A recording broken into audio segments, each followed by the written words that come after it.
Diz assim a palavra de Deus: Amados, não deis crédito a qualquer espírito, antes provai os espíritos se procedem de Deus, porque muitos falsos profetas têm saído pelo mundo afora.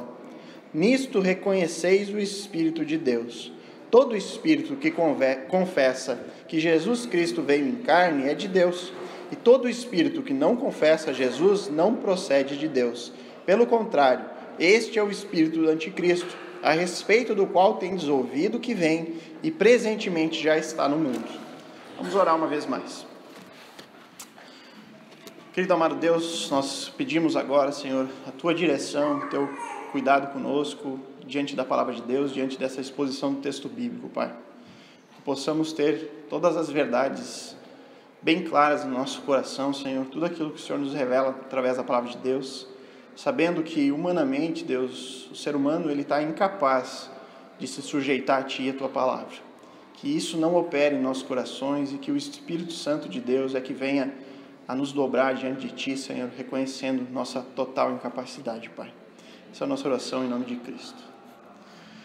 Irmãos, cada vez mais eu recebo, ou também eu encontro vídeos na internet, na maioria das vezes, com uma pluralidade imensa de práticas diferentes vindos de dentro do próprio mundo gospel, do próprio mundo evangélico. Sem falar de diversas aberrações que a gente encontra vindo de outros sistemas religiosos. E a gente para e pensa, é tanta igreja, tanta denominação diferente, tantas crenças distintas umas das outras. Você tem diversas formas de culto, você tem práticas diferentes que você encontra numa igreja, na outra você não encontra. Você tem estilos de vida, maneiras de viver diferentes, você tem pensamentos completamente diferentes. Cada uma desses sistemas, dessas pessoas, apontando um único caminho, uma única direção. E logicamente, irmãos, é impossível que todo mundo esteja certo, que todo mundo esteja correto no que está falando. Não tem como todos os sistemas religiosos do mundo estarem certos. Se um crê na ressurreição do corpo e outro crê na reencarnação, como poderiam estar os dois certos ao mesmo tempo? Iria o ser humano ressuscitar e reencarnar ao mesmo tempo? Não, é impossível, apenas um pode estar certo. Se um diz que a salvação vem através da fé unicamente, e a fé em Cristo Jesus, e outro diz que a fé vem pela salvação, mas deve haver algo mais, você tem que fazer alguma coisa a mais, você tem que ter obras na sua vida, quem no fim das contas está certo? Não é possível que ambos acertem o alvo. Eu fico pensando sobre isso, e existe claramente, irmãos, algo que cega o entendimento da humanidade de maneira geral. Porque a preocupação que toda pessoa deveria ter é de estar fazendo o certo, de estar no lugar certo, frequentando a igreja certa, sendo guiado pelas pessoas certas, adorando ou não o Deus certo, enfim, tomando decisões certas para a sua vida. Até mesmo aquele que se diz ateu, ele toma uma decisão de simplesmente ignorar qualquer tipo de divindade. Ele toma a decisão de seguir o seu próprio caminho. Todos nós, quer de maneira consciente ou não, nós guiamos as nossas vidas sobre a perspectiva da nossa própria morte. O dito maior incrédulo de todos, aquele que diz que crê que a vida é tudo que existe, que no final das contas morre e acaba tudo. Até mesmo ele vive sobre a ótica da sua morte, porque ele vai querer aproveitar ao máximo essa vida terrena. Ele considera que a morte é o fim. Então ele aproveita tudo que ele consegue do agora, do tempo presente. A grande pergunta que a humanidade deveria estar se fazendo, mas que a maioria das pessoas ignora, a maioria das pessoas vive como se a morte fosse algo distante. Algo que ele não deveria se preocupar agora, porque muitas vezes estou recém na minha juventude. Mas a pergunta que todo mundo deveria se preocupar é, afinal de contas, qual é o caminho? Quem que está certo? E dentro dessas perguntas, há muitos que alegam ter a resposta certa. O texto que eu vou estar expondo aqui hoje, nessa primeira epístola de João, vai nos guiar em como proceder diante dessa realidade. Diante de tantas vozes que se levantam no mundo, que se levantam dizendo serem vozes vindas da parte de Deus, que alegam ser o verdadeiro e o caminho correto para você seguir. Como podemos nos proteger das vozes enganadoras? Como podemos ter certeza de seguir apenas a voz que vem realmente de Deus? Em primeiro lugar, irmãos, eu quero destacar que eu posso me proteger das vozes que tentam nos enganar, sendo questionador. O verso 1 diz assim: amados, não deis crédito a qualquer espírito, antes provai os espíritos se procedem de Deus, porque muitos falsos profetas têm saído do mundo afora. Para relembrar, nós encerramos o capítulo 3 da Epístola de João com a afirmação de que Deus deu o seu próprio Espírito para o cristão. Ao longo dos 3 capítulos iniciais, João alistou várias evidências da ação do Espírito Santo na vida das pessoas, sendo que, segundo ele, a maior delas é a obediência à palavra de Deus. Se nós apresentamos, por exemplo, amor sacrificial pelos nossos irmãos, João diz que isso é uma evidência segura de que nós encontramos a vida, o caminho realmente vindo da parte de Deus. É uma evidência segura de que o Espírito Santo habita em nós. A implicação disso é o que a Bíblia chama de que apenas os eleitos, os filhos de Deus, é que possuem esse Espírito. Apenas esse grupo de pessoas possuem o Espírito Santo, aquele Espírito que vem, que procede de Deus. Mas segundo as Escrituras, existem também outros Espíritos presentes e atuantes no mundo. Por isso que vem a ordem de João: não deis crédito a qualquer espírito. O fato de João ter dito isso nos leva a entender que os seus leitores originais, eles estavam dando crédito para qualquer tipo de espírito. Indica que eles estavam inclinados a aceitar, sem crítica alguma, todo o ensino que aparentemente tivesse algum tipo de inspiração ou algum tipo de espiritualidade. Imaginem isso: as pessoas da época apostólica, para quem João está escrevendo, eles estavam dando ouvidos a todo tipo de conversa dita como espiritual. Teria nisso alguma semelhança aos nossos dias? Muita, demais. As pessoas hoje buscam qualquer coisa que é dita como espiritual, experimentam qualquer religião, qualquer sistema que se diga espiritual. E qual é a recomendação do apóstolo? Coloquem em prova todos esses espíritos, porque é assim que nós teremos certeza que ele vem de Deus. Ele diz ali: antes provai os espíritos se procedem de Deus. Apliquem uma prova para todos aqueles que se colocam diante dos homens, alegando ter uma mensagem espiritual. Todos aqueles que alegam ter uma mensagem que vem de Deus, ou de algum tipo de Deus. Aqueles que alegam ter uma mensagem de salvação, alegam ser inspirados espiritualmente. Pensem nesse texto dentro do contexto histórico daquela época, em especial da epístola. Essa congregação, ela ainda não desfrutava do privilégio que nós hoje desfrutamos, que é a Bíblia. Nós temos em nossa mão a revelação final e concluída de Deus. E nós podemos nos proteger muito mais facilmente dos enganadores do que aquele povo daquela época. porque eles ainda dependiam dos profetas para trazer a revelação da palavra de Deus. A mensagem de João para esse povo é que o verdadeiro profeta traz a palavra que vem do Espírito de Deus. Esse Espírito habita no verdadeiro profeta. Já os falsos profetas, eles trazem uma palavra vinda do seu próprio Espírito. E se o Espírito de Deus é o Espírito da verdade, então o falso profeta traz a mensagem do espírito do erro, do espírito da mentira. Aplicando, irmãos, para o nosso contexto atual, nós podemos dizer que essa noite, nesse exato momento, existem várias pessoas no mundo todo, trazendo palavras como sendo palavras espirituais. Falando palavras ao povo como sendo palavras vindas de Deus. E atrás de cada uma dessas pessoas há um tipo de espírito atuando.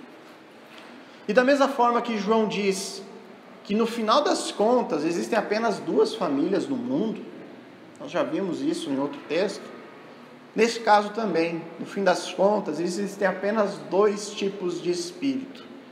Por trás de cada espírito ou está Deus, ou está um espírito de rebelião, o espírito contrário ao Espírito de Deus. Então a ordem de Deus para nós, através desse texto, é que antes de confiar em qualquer pessoa que possui uma mensagem espiritual a transmitir, nós precisamos prová-los. Nós precisamos questionar para ter a certeza de que o espírito por trás da pessoa é realmente o Espírito de Deus. Paulo, em 1 Tessalonicenses, capítulo 5, 19 e 21, ele deixa uma ordem bastante semelhante a essa de João. Ele diz assim: não apaguem o Espírito, não desprezem as profecias, mas ponham à prova tudo o que é dito e fiquem com o que é bom. E por que devemos ser tão questionadores, tão preocupados com isso? Segundo o texto que nós estamos analisando, é porque muitos falsos profetas têm saído pelo mundo afora. É isso que João diz. Está aqui a razão para que a gente seja tão questionador. Porque há muitos falsos profetas no mundo. Existem muitas pessoas que alegam ter a verdade para te ensinar, ter o caminho correto para te orientar. Muitos alegam que podem te dizer o que fazer para você viver melhor. Muitos alegam saber o que precisa ser para ser salvo, para ter sucesso na vida, para ser próspero. Em cada esquina nós encontramos alguém pregando mensagens espirituais em nossos dias. Jesus previu isso, ele diz, texto de Marcos, capítulo 13, 22 a 23, pois falsos cristos e falsos profetas surgirão e realizarão sinais e maravilhas a fim de enganar, se possível, até os escolhidos. Fiquem atentos, eu os avisei a esse respeito de antemão. Paulo também alertou em Atos capítulo 20, de 28 a 30. Portanto, cuidem de si mesmos e do rebanho sobre o qual o Espírito Santo os colocou como bispos, a fim de pastorearem a sua igreja, comprada com o seu próprio sangue. Sei que depois da minha partida surgirão em seu meio falsos mestres, lobos ferozes que não pouparão o rebanho. Até mesmo entre vocês se levantarão homens que distorcerão a verdade a fim de conquistar seguidores. Quer mais? Pedro, na segunda epístola, capítulo 2, verso 1. Contudo, assim como surgiram falsos profetas entre o povo de Israel, também surgirão falsos mestres entre vocês. Eles ensinarão astutamente heresias destrutivas e até negarão o Messias que os resgatou, trazendo sobre si mesmos destruição repentina. Em nossos dias, hoje mesmo, irmãos, existem muitas vozes pelo mundo querendo ganhar a nossa atenção. Por isso, há uma urgente necessidade de que o cristão esteja preparado para julgar o que provém e o que não provém de Deus. Nós não podemos ser tolerantes com falsas doutrinas. Eu me arrisco a dizer que neste caso a incredulidade O fato de não acreditar em qualquer coisa que dizem é sinal de maturidade espiritual. É sinal de maturidade você saber discernir o certo do errado. Nós temos aqui, irmãos, uma linha bastante tênue que nós devemos caminhar. Não sermos daqueles supersticiosos que acreditam em tudo aquilo que escutam e não questionam absolutamente nada, que aceitam todas as vozes que chegam aos seus ouvidos, né? Pessoas que dizem, mas eu sou de Jesus, mas eu oro também para outros santos, porque nunca é demais, né? Você tem a proteção de vários, né? Ou aquele que diz que é evangélico, mas que vai se benzer contra mal olhado. No fim do ano, eu sempre como as 7 frutinhas, né? Porque, vamos garantir para atrair prosperidade. Eu nunca saio de casa sem ler o horóscopo de manhã, porque vai que tem alguma coisa para mim mesmo ali, né? Ou o pastor disse que eu tenho que pegar um paninho lá que ele me deu, que é ungido, e passar no meu contra-cheque, que aí eu vou receber um aumento, eu vou ser próspero. Ou seja, pessoas que acreditam em tudo e que nunca questionam nada. O outro risco que corremos é o outro lado dessa mesma moeda. É ser uma pessoa extremamente desconfiada, que no fim das contas não crê em nada. Se torna totalmente cético com tudo. Por exemplo, está orando pela cura de alguém, uma cura, de uma doença grave, e daqui a pouco Deus abençoa e a pessoa é milagrosamente curada. Aí o que essa pessoa diz? Os remédios fizeram efeito, olha só, né? Ela teve sorte, pegou um médico certo e tal, e esquece totalmente da ação de Deus, esquece até mesmo que ela orou por aquela cura. Agora, entre o supersticioso e o incrédulo, é muito mais comum nós conhecermos as pessoas do primeiro grupo. As pessoas que creem em tudo, principalmente no público feminino. É impressionante, por experiência própria. A gente conversa com as mulheres, normalmente elas já frequentaram tudo que é tipo de coisa, né? Já frequentou alguma igreja, irmã? Sim, eu já fui na católica, eu já fui no espiritismo, eu já fui na cartomante, eu já fui na umbanda, eu fui em tudo. Nós precisamos, irmãos, ter mentes questionadoras. Quanto erro seria evitado se as pessoas questionassem os ensinos e as práticas das igrejas ou das diversas religiões que existem no mundo? Por exemplo, quem disse que o que se prega neste lugar é verdade? Qual o fundamento? Qual a base para mim crer nisso? É por causa de um livro que foi escrito? Que livro que é esse? Quais as evidências que me levam a crer nesse livro como sendo verdade? Nós cremos nisso por causa de um homem que viveu aqui há muito tempo atrás? Quem era esse homem? Como viveu esse homem? Ele já morreu? E o que aconteceu com ele? Ele ressuscitou por acaso? Ele foi visto por várias pessoas que testemunharam sobre isso? Questione essas coisas e busque as respostas para isso.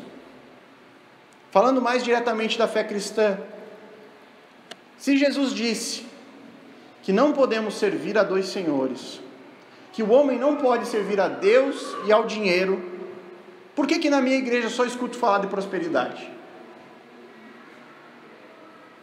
Se a fé vem de ouvir, e o ouvir da palavra de Deus, por que na minha igreja tem tanto espaço para música e tão pouco para a exposição do texto bíblico? Por que na igreja Bíblica Luz do Mundo, eles possuem esse slogan, uma igreja centrada na pregação da palavra de Deus? Você já parou para pensar nisso? Por que a igreja diz que eu tenho que me batizar? Por que a minha igreja não batiza criança? Por que eu devo contribuir financeiramente com essa igreja? Ou melhor, no nosso caso, a pergunta que deveria ser feita é: Como que a igreja se mantém se eles não pedem dinheiro no culto? Enfim, irmãos, diante de tantos falsos mestres presentes no mundo, e a Bíblia confirma que eles estão por aí, e eles são muitos, é suicídio quando nós não possuímos mentes questionadoras. Se você aceitar tudo aquilo que você escuta, você está destinado a andar no erro. Questione tudo. Questione as doutrinas. Questione os ensinamentos, as práticas. Mas, preste atenção nesse detalhe, irmãos. Ao questionar, você precisa ter uma medida para julgar. Você não pode simplesmente questionar e decidir pelo caminho que você considera ser o correto. Ou o caminho que mais lógica de aparenta ter. Ou o caminho que você mais simpatizou. O mundo está cheio, irmãos, de pessoas que conduzem as suas vidas guiadas pelos próprios achismos e guiadas pelos próprios sentimentos e emoções. Quando você questionar, questione sempre comparando tudo com as Escrituras. É o que vai nos dizer o verso 2. Nisto reconheceis o Espírito de Deus. Todo espírito que confessa que Jesus Cristo veio em carne é de Deus. Mas onde está dizendo que tem que comparar com as Escrituras aqui? Já vamos ver. Depois, irmãos, de concluirmos que é extremamente necessário e saudável que tenhamos uma mente questionadora, agora nós veremos como avaliar as respostas. Qual a prova que nós devemos aplicar a toda pessoa que possui alguma palavra dita de caráter espiritual? Vamos recordar qual que era a principal heresia que João está combatendo aqui na sua época. Então, esses falsos mestres que ele tanto combate nessa epístola, eles estavam ensinando que Jesus não tinha vindo em corpo humano. Eles negavam a encarnação de Cristo, eles negavam a natureza humana de Jesus. Portanto, naquela época, o principal ponto era: como saber que alguém ensina o verdadeiro caminho, o verdadeiro cristianismo? E aí João diz: todo espírito que confessa que Jesus Cristo veio em carne é de Deus. O que João está ensinando é pegar o ensino que está sendo dado e comparar com a doutrina bíblica. O que a Bíblia ensina sobre isso? Eles estão pregando que Jesus não veio em carne, ele não era um ser humano. O que a Bíblia ensina? O que os apóstolos ensinaram sobre isso? Jesus recebeu o Espírito Santo no batismo e Deus retirou o seu Espírito quando o homem Jesus morreu na cruz? É isso que a Bíblia ensina? Jesus era um Espírito que andava por aí apenas com uma aparência humana, mas sem corpo físico? O que a Bíblia fala a esse respeito? João disse que ele mesmo apalpou Jesus. Com suas próprias mãos ele pegou o corpo de Jesus. Os apóstolos ensinaram que ninguém que negue a humanidade de Jesus pode ser chamado de cristão. Qual que é a conclusão que nós chegamos comparando o ensino com a palavra de Deus? Se a pessoa possuir uma confissão de fé que seja condizente com a palavra de Deus, então nós podemos concluir que essa pessoa é de Deus. Agora, obviamente, irmãos, que essa confissão de fé, ela deve possuir as evidências que João já tratou nos 3 primeiros capítulos, onde a maior delas é a presença do Espírito Santo, que é confirmado por meio da obediência à palavra de Deus. Muito me alegrou, irmãos, os testemunhos de conversão e os motivos apresentados por todos os irmãos que se batizaram no último domingo. As palavras que vocês falaram, irmãos, era a sua própria confissão de fé diante daquelas testemunhas que estavam lá presentes. E todas as palavras que vocês falaram foram condizentes com o que a Escritura, com o que a palavra de Deus ensina. Todos os testemunhos foram centrados em Cristo, na graça de Deus, naquilo que Ele fez por vocês, e não naquilo que vocês fizeram por ele. É esse o argumento do apóstolo. Comparem as confissões de fé com o que a Bíblia ensina. Essas confissões precisam ser coerentes com a palavra de Deus. E posteriormente devem ser experimentadas por meio das evidências externas. Caso algum de vocês tivesse falado algo que não condiz com o ensino bíblico, acerca da conversão, acerca da salvação, eu vou dar um exemplo bem tosco aqui. Se alguém tivesse dito que queria se batizar porque isso é necessário para ser salvo, ou que se converteu porque na igreja você se sente bem, você se sente amado, se sente valorizado, isso indicaria que você ainda não compreendeu o que Cristo fez por você. Você não compreendeu o problema do pecado. Enfim, irmãos, você precisaria de mais tempo de estudo, mais tempo de oração. Então essa confissão, ela não condiz com o que a Bíblia ensina, que deve ser uma confissão de fé de um verdadeiro cristão. Por isso, devemos em todas as coisas comparar com as Escrituras. Tudo devemos questionar e buscar a resposta na palavra de Deus. Está de acordo ou não está de acordo com o que a Bíblia ensina? E por que devemos ser tão incisivos nesse ponto? Porque há a Bíblia que nos protege dos hereges, daqueles que estão aí para enganar, dos falsos mestres, dos maus pastores, dos lobos, enfim, chamem como quiserem. Procure na internet e você verá a quantidade de absurdos praticados por pastores evangélicos em nossos dias. Ou melhor, não procure nada, não percam seu tempo com isso, mas existe. Lembram de Paulo falando em Atos? Eu sei que depois da minha partida surgirão em seu meio falsos mestres, lobos ferozes, que não pouparão o rebanho. Até mesmo entre vocês se levantarão homens que distorcerão a verdade a fim de conquistar seguidores. Tem pastor milionário no Brasil, que anda de jatinho particular, que possui fazenda e que vive pedindo dinheiro na televisão. Tem pastor que fica rodopiando, que nem um peão no meio da igreja.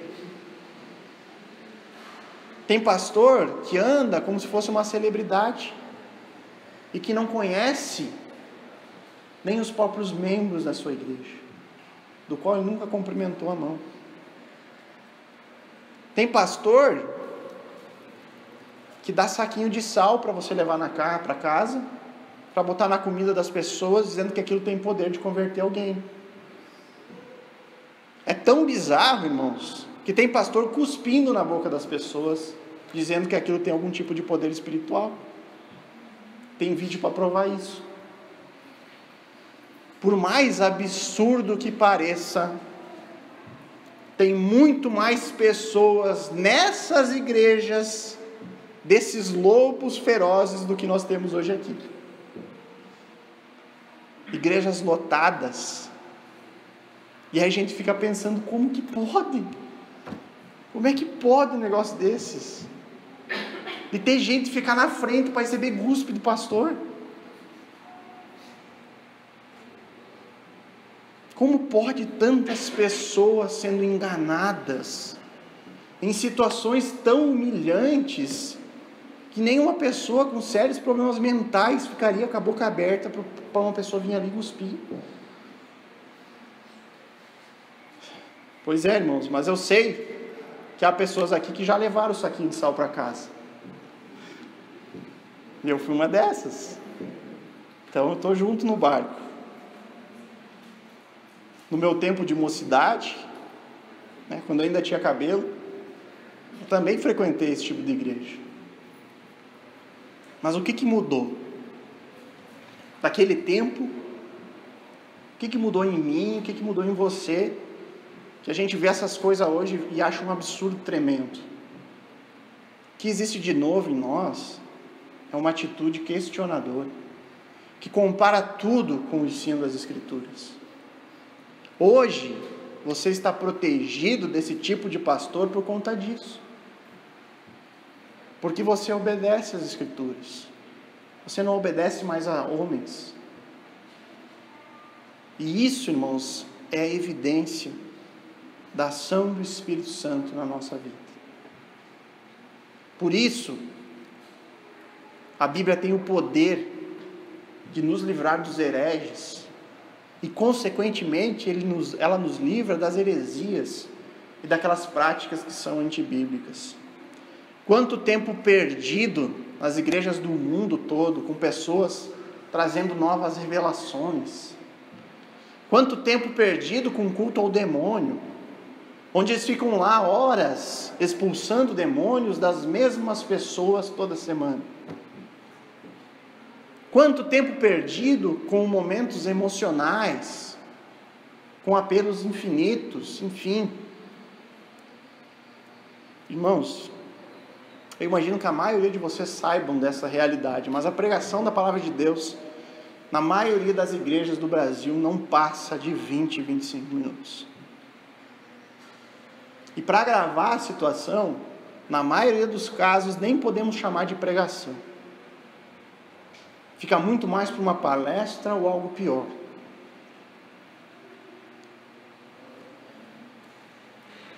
E se nós aplicarmos um espírito questionador nisso, neste fato da duração da pregação nas igrejas, nós devemos nos perguntar: a fé não vem do ouvir e o ouvir da palavra de Deus? Não é isso que a Bíblia nos ensina? Se a conversão acontece pelo poder do Espírito Santo, que atua por meio da palavra de Deus, qual deveria ser o principal foco das igrejas? A pregação da palavra de Deus, claro. Quanto mais eu ensinar a Bíblia, mais chances vai existir de uma pessoa ser impactada por ela, e mais chances de vidas sendo transformadas. Mas há um lado dessa moeda que os pastores modernos não querem experimentar. Se for pregado o verdadeiro evangelho, irmãos, a consequência é que mais pessoas rejeitarão a mensagem desse pregador. Mais pessoas sairão da igreja. A igreja não vai mais atrair tanta gente. Isso vai acontecer porque o caminho para a salvação é estreito e largo é o caminho da perdição. Qual é a lógica humana e diabólica nisso? Não pregue tanto. Não fale sobre pecado, sobre mudança de vida, sobre sofrimento. Coloca mais música, coloca mais teatro, coloca dança. Se der, traz uma mensagem motivacional. As pessoas querem sair motivadas da igreja, felizes. 20 minutinhos. Mas nada de pecado. Ira de Deus, inferno, não comenta, não toque nesse assunto, senão o povo não volta aqui. Leia as Escrituras e compare. Os apóstolos, os discípulos de Cristo eram, na maioria das vezes, rejeitados e muitas vezes até mesmo apedrejados porque pregaram o verdadeiro evangelho. O pastor, as pessoas da igreja não devem buscar aprovação, devem buscar fidelidade na pregação do evangelho. É isso que devia estar no coração de todo cristão verdadeiro. Em Atos 17, verso 11, nós lemos de um povo de uma cidade chamada Bereia. E eles, ao receberem a pregação do evangelho pela boca de Paulo e de Silas, diz o texto que eles examinavam todos os dias as Escrituras para ver se aquilo que Paulo e Silas ensinavam era verdade. E a gente vê que naquele povo mais pessoas se converteram, porque em tudo examinavam as Escrituras, comparavam para ver se aquilo que a pessoa estava falando, no caso Paulo e Silas, era de fato vindo de Deus. Todos os dias eles faziam isso. Além de nos proteger dos hereges, nos proteger das heresias, a Bíblia também nos protege de nós mesmos. Jeremias 17:9 diz que o coração humano é o mais enganoso que qualquer coisa. e é extremamente perverso. Quem sabe de fato quanto ele é mau? Provérbios 14:12 diz que há caminhos que as pessoas consideram corretos, mas que acabam levando à estrada da morte. Quão verdadeiro é esse provérbio, irmãos? Há caminhos que as pessoas consideram sendo corretos, mas esses caminhos acabam levando à morte. Ninguém segue o caminho errado que leva certamente à morte eterna de propósito. Ninguém afirma, eu sei que eu estou indo para o inferno e eu quero ir para lá mesmo. É por isso que a Bíblia fala de uma cegueira espiritual que impede as pessoas de verem que estão caminhando para um abismo. Se nós formos guiados unicamente pelo nosso coração, se formos guiados unicamente pela nossa lógica das coisas, o caminho que nós vamos tomar certamente nos conduzirá à morte eterna. Nunca, jamais confie nos seus sentimentos. Nunca, jamais confie no seu próprio coração, na sua intuição, na sua inteligência. Sempre consulte as Escrituras. Sobre todos os assuntos da vida, procure uma orientação vinda da palavra de Deus. E ore para Deus te direcionar. Esse é o único meio 100% seguro de estarmos seguindo o caminho correto. É por isso, irmãos, que devemos estar diariamente mais familiarizados com a Bíblia. Diariamente devemos ser mais conhecedores das Escrituras. Porque quanto mais eu conheço da palavra de Deus, mais protegido eu estou. Tenha uma mente questionadora e coloque todas as respostas sob a luz das Escrituras. E não estando de acordo com o ensino bíblico, então, você rejeite o ensino. Verso 3: e todo espírito que não confessa a Jesus não procede de Deus. Pelo contrário, este é o espírito do anticristo, a respeito do qual tendes ouvido que vem e presentemente já está no mundo. Então agora vem o ponto oposto. Esse versículo na Nova Versão Transformadora traz assim, só vou ler a primeira parte. Mas todo espírito que não reconhece a verdade a respeito de Jesus não é de Deus. Como somos salvos? Somos salvos unicamente pela fé em Jesus Cristo, o Filho de Deus, o Messias prometido desde o Antigo Testamento, que veio ao mundo, que nasceu da Virgem Maria, que foi crucificado, morto, sepultado e ressurgiu no terceiro dia. Se reconhecermos o nosso pecado, a nossa incapacidade diante de Deus, se nos arrependermos de nossa rebelião e depositarmos a nossa esperança na obra de Cristo, no seu sangue derramado na cruz, então somos salvos pela fé. Como ensina Paulo na Epístola de Romanos, que nós estudamos aqui na quarta-feira passada. Essa é a confissão de fé que todo cristão possui.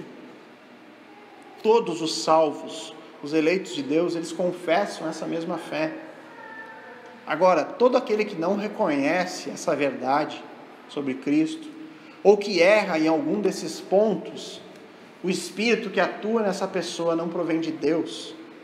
Então, se eu creio em Jesus, mas eu creio que ele foi um grande homem, um exemplo de moral, uma mente que pensa dessa forma possui o espírito do anticristo, porque vive com pensamentos que não estão de acordo com os pensamentos de Deus.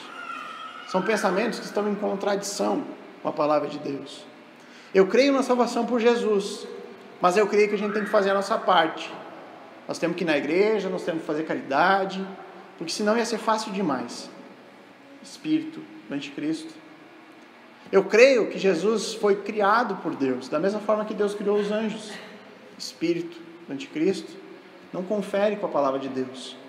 Eu creio que Jesus recebeu o Espírito de Deus no momento do batismo.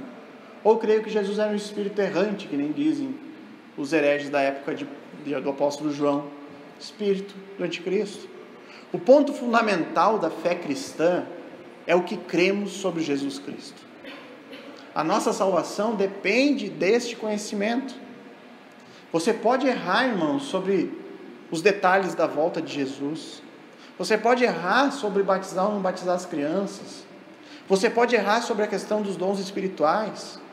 Mas jamais nós podemos errar sobre a doutrina de Cristo. Porque disso depende a nossa salvação. Nós devemos reconhecer a verdade sobre Jesus que está contida na palavra de Deus. Nós devemos, com as nossas mentes questionadoras, buscar as respostas comparando com o que as Escrituras ensinam. E se alguém ensina algo contrário, então nós devemos rejeitar totalmente, sabendo que o espírito por trás disso é um espírito maligno. Nos demais assuntos, irmãos, nós devemos também nos empenhar sempre ser o mais bíblico possível. Nós devemos ser submissos, humildes às Escrituras. Nós costumamos, irmãos, ter as nossas opiniões formadas sobre todos os assuntos. Mas a verdade é que nem sempre as nossas opiniões são formadas à luz das palavras de Deus. Sempre que nós nos depararmos com verdades bíblicas que vão contra coisas que nós achávamos que era certo, que nós aprendemos por tradição, ou por conceitos que nós mesmos formamos, nós devemos abraçar a Bíblia e rejeitar tudo aquilo que não confere com ela. É isso que Deus espera dos seus filhos. Ainda nós lemos ali no versículo que este é o espírito do anticristo, a respeito do qual temos ouvido que vem e presentemente já está no mundo. João, irmãos, ele não está falando aqui do próprio anticristo, o homem da iniquidade, o filho da perdição, que é citado por Paulo em 2 Tessalonicenses capítulo 2. O apóstolo está dizendo que esse anticristo, ele não está dizendo que esse anticristo já estaria no mundo desde aquele tempo, do tempo que ele escreve essa epístola. Nós sabemos que a figura do anticristo só vai ser manifestada no fim dos tempos. João está falando do espírito do anticristo e não do próprio anticristo. A presença do mesmo espírito que atuará no anticristo já atua na humanidade desde os tempos antigos. É um espírito, irmãos, um tipo de espírito que vive em total rebelião contra Deus, ignorando as leis de Deus e trabalhando para que a palavra de Deus não prospere nesse mundo. Esse espírito é que nega Jesus como totalmente Deus e totalmente homem, nega que Jesus tenha vindo em carne, que nega a eficácia do sangue de Jesus na purificação dos pecados. Esse espírito nega tudo aquilo que esteja de acordo com a perfeita e santa palavra de Deus. É o espírito que atua na mente de todo o descrente deste mundo. É esse espírito que atuava em nós, até que Deus interferiu com o seu próprio espírito, nos livrando da cegueira, quebrando a rebeldia do nosso próprio coração. Em suma, irmãos, o ponto aqui é que a pessoa de Cristo é central, fundamental e indispensável para a salvação do homem. Qualquer pessoa ou sistema religioso que errar neste ponto não pode ser tolerado. Por mais bonitas que sejam as suas pretensões, por mais legal e emocionante que sejam os seus cultos, por mais bacanas e cordiais que sejam as pessoas que lá frequentam, se essas pessoas e esses sistemas religiosos negam Jesus conforme escrito nas Escrituras, vindo em carne, negam sua divindade eterna, ou ainda negam a sua humanidade histórica, então esses sistemas, essas pessoas devem ser encaradas como falsos mestres, falsos profetas, e o espírito que atua em suas vidas é o espírito do anticristo. Se você nega o Filho, você não tem o Pai e nem o Espírito Santo. Muitas pessoas permanecem no erro, irmãos, porque gostam das pessoas que estão naquele local, se apegam emocionalmente, ou porque confiam demais nas pessoas que estão lá. Mas tudo isso, irmão, não serve de desculpa para nós.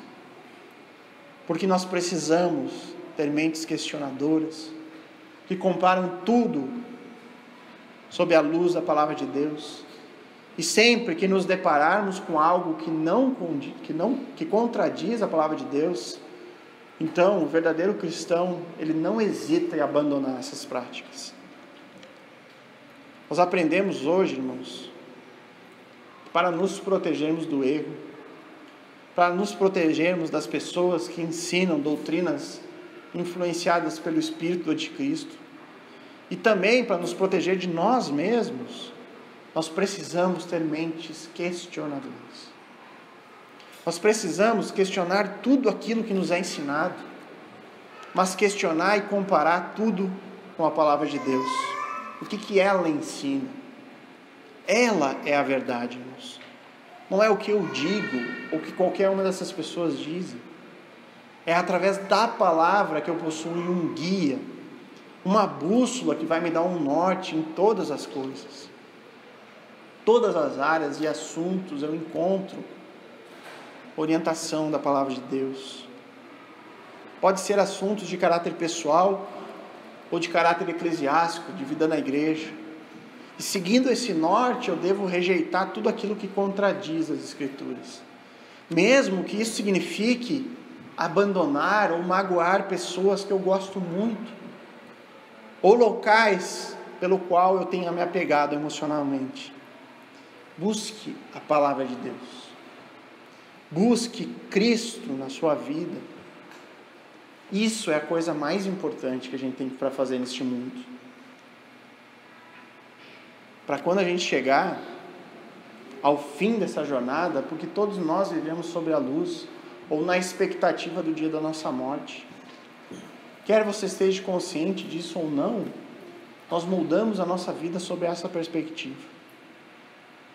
E no fim da nossa jornada, a única forma de nós sermos confiantes, como o pastor Russell Shedd, que o Guinho citou aqui, o único jeito de nós chegarmos tão confiantes ao fim da nossa vida, ao momento em que a nossa vida, a nossa jornada aqui chegou ao fim, é confiando e crendo na palavra de Deus e depositando a nossa fé em Cristo. Foi assim, através de uma vida vivendo dessa forma, que o pastor Shedd pôde dizer plenamente confiante de que ele tinha perfeita certeza de que ele estaria junto do Pai. Ele faleceu ontem. E numa das últimas pregações ele disse: eu sei para onde eu vou. Tenho plena certeza que eu vou para junto do Pai. E ele disse: eu espero encontrar cada um de vocês e cumprimentar cada um de vocês lá. O único jeito de nós chegarmos ao fim com essa confiança, dizendo: olha, eu sei para onde eu vou, é nós depositarmos nossa fé no lugar certo. Eu não mereço a sua fé. O Adriano não merece a sua fé. O pastor fulano de tal não merece a sua fé. O padre fulano de tal não merece a sua fé. Cristo é o único digno da nossa fé. Vamos orar.